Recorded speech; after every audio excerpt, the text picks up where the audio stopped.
Nostalgia, reminiscence, sentimentality, wistfulness for a bygone era, for yesteryear, back in the day where things were better and it all made sense. It was the 90s, man. The commercials were full of world music and colorful patterns. Everyone was transitioning from flannel shirts to frosted tips. This is the era in which real games were made. Not that namby-pamby live service DLC bug fix, patch notes, diskless, cartridgeless iPad nonsense the young people play today. I rented today's subject for one weekend in 1998. All I remember was that it was bad.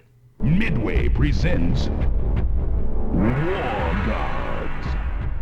I'm Eric J. Chucky, and welcome to Violent Profiles, where we discuss obscure fighting games and the rosters that define them. Before I dive into today's arena, if you would arm yourself with the subscribe button and use it to lay waste to the like button, I would worship you like some sort of deity of battle by the name you leave as a comment down below. Okay, I wouldn't, but I'd really appreciate the gesture.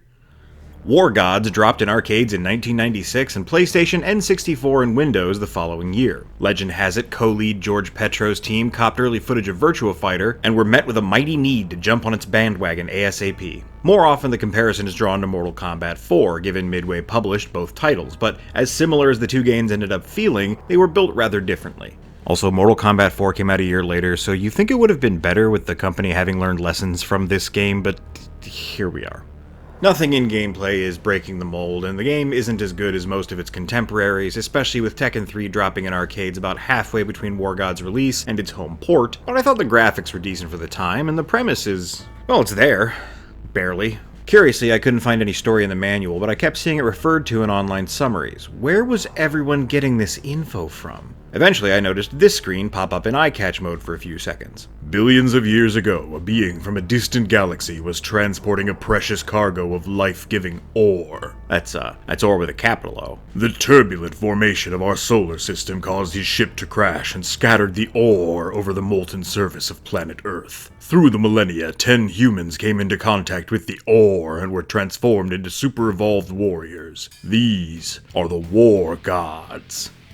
And that's it. Somebody wrote down the elevator pitch and figured that was all the backstory this game needed, I guess. Or maybe they got to the spit and polish phase and realized it wasn't really worth expanding on. I don't know. Oh, hey, it's on the back of the box, too. That makes sense. We used to do that. Games used to come in boxes. This is far from the worst game I played on Violent Profiles, but this is a show about games that faded into esoterica. The bar is not set very high. Some people think this is a hidden gem. I would put it even below the SNES version of Weapon Lord. Your mileage may vary. War Gods also has the inglorious distinction of coming out late in the decade while still following prevalent tropes, so the whole roster looks like it was cobbled together out of fighters from previous entries in this very series. It's like a who's who of bottom-of-the-barrel 90s retro FGC. I'm gonna get all these jokes out of the way now so as not to distract from the rich lore of each character. So that's Bullseye from Biofreaks, Anubis from Pray for Death, Buo from Deadly Power Athlete Moves, Voodoo from Shaq Fu, Grendel from Mace the Dark Age, Gentai from Weapon Lord, and Rax from Eternal Champions. Depending on your timeline, we may or may not have gotten to that one yet. I could try to stretch Tawny Katan and Lord Humongous here to fit the joke, but the truth of the matter is those games are out there, they just haven't been showcased here.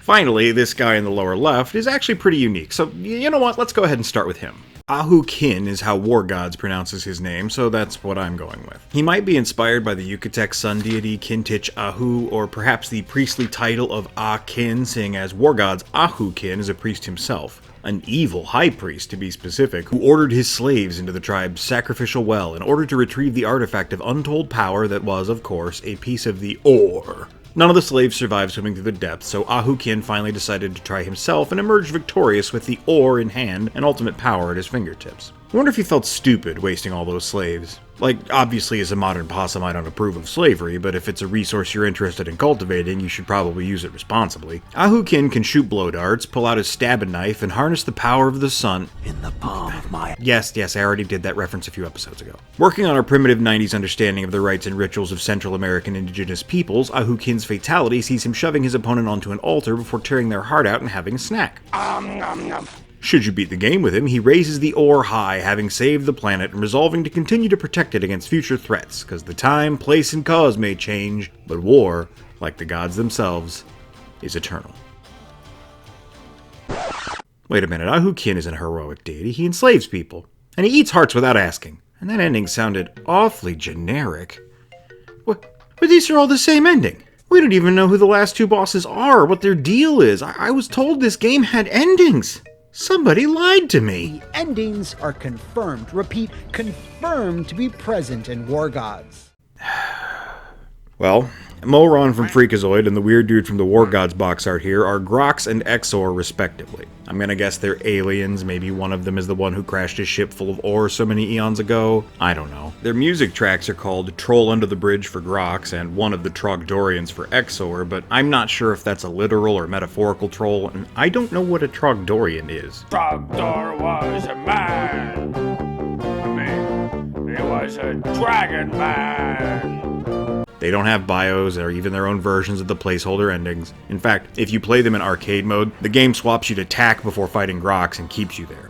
You have to access them with cheat codes in the first place. Neither of them know how to kick, but those buttons are still used for some of their special moves. They have no fatalities, and Exor can't jump. Despite this, they're ridiculously powerful and have massive command grabs befitting opponents of their station, and Grox in particular is just huge. I don't know if they're unfinished or were just never intended for play in the first place and only made accessible as a fun treat. That is another thing we used to do in video games. But if it's depth or lore you're in search of, they're not worth the time it takes to enter 6969 on the options menu. Back to the regular roster, some government in some region of the world, I'm guessing America based on, context clues, was worried that their experiment to combine the power of the ore with nuclear weapons was in jeopardy and sent their top generic operative in to investigate. Upon his arrival at the Bad Idea Memorial Research Center, it exploded, covering his body with fragments of the ore and transforming him into Warhead, a superhuman fighter. I hate this, but probably not for the reason you think. As far as comic book origin stories go, it's fine on its face, but it's lacking in details. What was his name before the accident? Rex Manley? Jock Mulligan?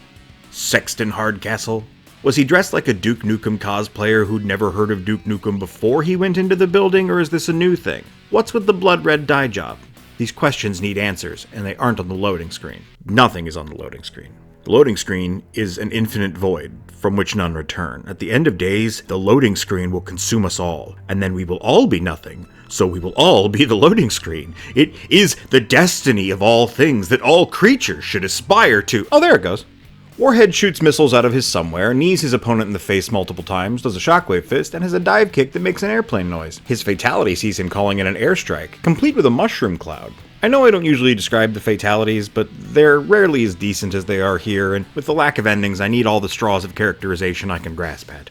As I mentioned earlier, Pagan is a very prevalent trope that we haven't happened to cover yet on Violent Profiles, the dominatrix practitioner of the dark arts. We got pretty close with Weapon Lord's Devada or Mace the Dark Age's Taria and Pray for Death's Pantera, but this is our first true blue example of this questionable archetype. We join her at the ruins of a cathedral where the orb was once worshipped, and she summons it forth by reciting incantations from the manuscript that led her there. Obtaining it only enhanced her thirst for ultimate power and wanton destruction, leading her to battle the rest of the roster for supremacy. Her fast attacks, while no more or less indicative of a specific martial arts style than anyone else's, make her feel easier to nail combos with. I like that she summons green skeletons out of the ground to hold her opponents in place, shoots lightning, and will nail you with a Hurricane Rana. For her fatality, she pulls out a Gorgon head she's had this whole time and turns her opponent to stone. Then the head gets really big and blows them up with lasers. These are the kinds of powers I expect to see from someone who belongs in a Julie Bell painting. Quite unlike our next fighter, I expected none of his powers. Once a feared samurai in medieval Japan, he turned on his men and slaughtered them after finding a piece of the ore. Shamed by his behavior, he abandoned his nobility and title, taking on the mantle of Kabuki Joe to master the power that nearly consumed him. I can't say I was anticipating the fire breath or staff jutsu he engages in, nor the glowing green colors of his ore-infused swords used only for a rushing attack, but I do like his normals and their speed, and you gotta admit he has a certain charm to him. The hair, the mask, the 90s fire-patterned Hakama. I used to have a bucket hat that looked just like that. For his fatality, he just impales you on his really long staff and then stares dead center at the screen, daring you to tell him it's a boring move. Would you call Vlad the Impaler boring? No. Well, this is all he did, so shut up about it. Psi-5 is our next fighter, some combination of machine and biological material from the far future. Because science has no clue when something is a terrible idea, see Warhead's backstory, the researchers responsible for Psi-5 implanted ore into its systems. The artificial being immediately gained some semblance of autonomy and slaughtered the ones who created it, hunting down more ore to slake its thirst for attaining true consciousness. The game describes Psi's fighting style as ruthless, but I wouldn't go that far. It's got eye lasers though, and a unique mechanic where it attracts up to 5 orbital sparks to itself that it fires all at once. Tricky to pull off when your opponent is teleport spamming the life out of you, but still neat. Execute its finisher and you'll see a UFO slowly hover into frame before liquefying the poor sod with an orange energy beam. Too much Orange energy is dangerous. It occurs to me we don't exactly know how these fighters are thrust into combat. I guess they're probably immortal or something because of the ore, but why did they wait until this point in time to battle for supremacy? Was everyone content to chill until the 10th fighter, presumably Sai here, joined the field? Was it the arrival of Exor and Grox? In either case, what have figures like the following character been doing all this time? Despite the name, Tak does not wield the power of Juju. Instead, he throws rocks, does wrestling moves, and is a rock. This joke was before its time. Finally! If Tak didn't hit as hard as he does, I'd violently be underwhelmed by him, but thankfully he makes up for his unnecessarily awkward normals with raw strength. No more than a simple stone idol, the people that built Tak were under assault by a rival looking to claim their piece of the ore that they worshipped as a god itself, and the king decided hiding it within the idol was the best plan, eventually bringing Tak into being. This can't be the same civilization that Pagan stole her power from, right? Because Tak still has his piece of the ore, so there had to be 2 ore-worshipping cultures. Was hers the aggressor kingdom from this story, or a completely different group of people? What's life like in a post-ore world? Do people have to deal with Ahau Kin trying to dominate everything on a monthly basis or something? Or is that why the scientists were making ore nukes? I just have a lot of questions. Tak's bio isn't overly specific about whether the king's plan works or not, but it does call him an avenger of a lost civilization, so yeah. I guess the ore was kept out of the enemy's hands, but it didn't stop them from annihilating the king and his people. I'm guessing this has left Tak rather angry, as his fatality sees him pounding his opponent into the ground until only their head remains sticking out, before punting that thing off like a Super Bowl winning field goal. And then he just stands there, chilling. Maximus wears his piece of the ore on his belt specifically, and that pleases me. He's really proud of that, and I'm really proud of him. I have to assume whatever magical powers it bestowed upon him are what's allowing him to pull maces and nets out of literally nowhere and fling them at his foes. He's also got a counter throw when the going gets tough and the enemy is applying pressure, and his fatality sees his foe chained to a pair of pillars where he cuts them in half at the waist. Grisly, but don't get it twisted. Maximus is a hero. A former gladiator who was performing on the day of a festival held to celebrate the ore, Maximus became transfixed by the strange green stone, slew his masters, his opponent, and his opponent's masters, and now fights for all people who have strained under the yoke of slavery. I wonder if that was a moment of change for him. He killed his opponent, and when confronted by the greedy monsters who owned him, realized that he too was just another cog in an abusive system, and vowed to never let it happen again. Another nearly nude weapon master, Valah was separated from the glory of battle during a fierce blizzard and encountered a piece of the ore frozen in a wall of ice while sheltering in a nearby cave. Upon freeing it, she became a Viking goddess. I'm gonna guess Scotty. Despite her dominion over ice, it never shows up in her moves, instead throwing ore-edged axes and swinging ore-edged swords and charging in with ore-encrusted shields to decimate those that stand in her way. Despite all this, Valah's finisher sees her summoning the bed from a certain TV movie where her opponent is trapped and roasted alive. I'm not sure what this has to do with Vikings. They did burning boats, and that was seen as a rite of honor, but you know, now that I mention it, Valah's goals aren't as clear as the other fighters. Maybe she's not a heroic figure. It's hard to say. In her ending, ah crap, I forgot they all have the same ending. Damn it, that's usually such a good transition between fighters. Anyway, our next combatant is categorically not a good guy, being a troublesome Bokor who trafficked with vile magics and used his power to enslave his own people. A lot of slavery in this game. This led to him being burned alive for his crimes, a fair and just punishment. Unfortunately, the people decided to throw his ashes into the Forbidden Swamp, maybe to prove to the spirits that he was no longer among them and exiled even in death. I'm just speculating here. These backstories are like 3 sentences long. Only wouldn't you know it, within the swamp was hidden a deposit of ore whose energy returned the Bokor to life as Voodoo, god of the undead. Most likely inspired by Baron Samedi, Voodoo uses snakes, a bed of giant nails, and bats that scream with human voices to assault his foes. You'd think he'd use those weird mutant claws he has to attack a little more often, but nope. Why does he have those? They're weird. Oh, that's why. Excessive. Finally, we come to Anubis, here the soul of a grave robber who uncovered the ore hidden in a burial chamber within the Valley of Kings, and was obliterated by it before what remained of his essence was made to serve something. The ore? The real Anubis? I don't know. You can tell the ore likes him though, he's absolutely dripping with it while the other fighters only get a few bits. Anubis attacks with his ore-tipped staff, launching bolts of power and shooting wireframe pyramids at people to drag them back in for a continued assault. He's also the owner of a teleporting uppercut that is part of the reason I didn't capture my own footage for this game. The AI is just so obnoxious, if the opponent has one broken move, they'll string it together to erase your health bar with barely a gap for you to recover.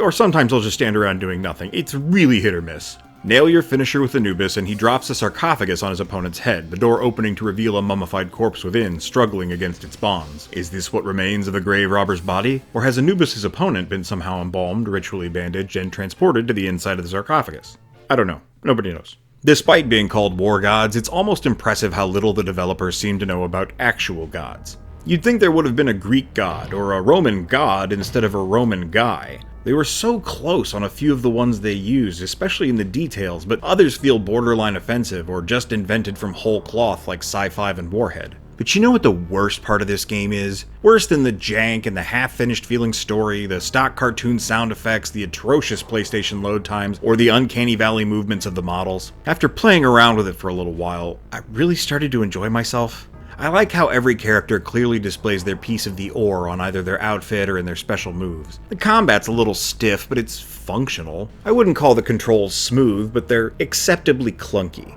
The special moves and fatalities are emblematic of the kind of creativity Midway was into at the time, and the characters are evocative, if not well elaborated on. Oh, and the Don LaFontaine sounding announcer gives me warm feelings of wistfulness for a bygone era. Ah, damn.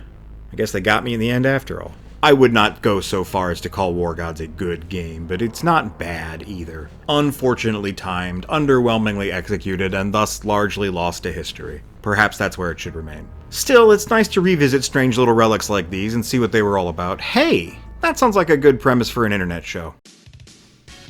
Next time on Violent Profiles, we're going to talk about a franchise that was very popular in the 80s and 90s.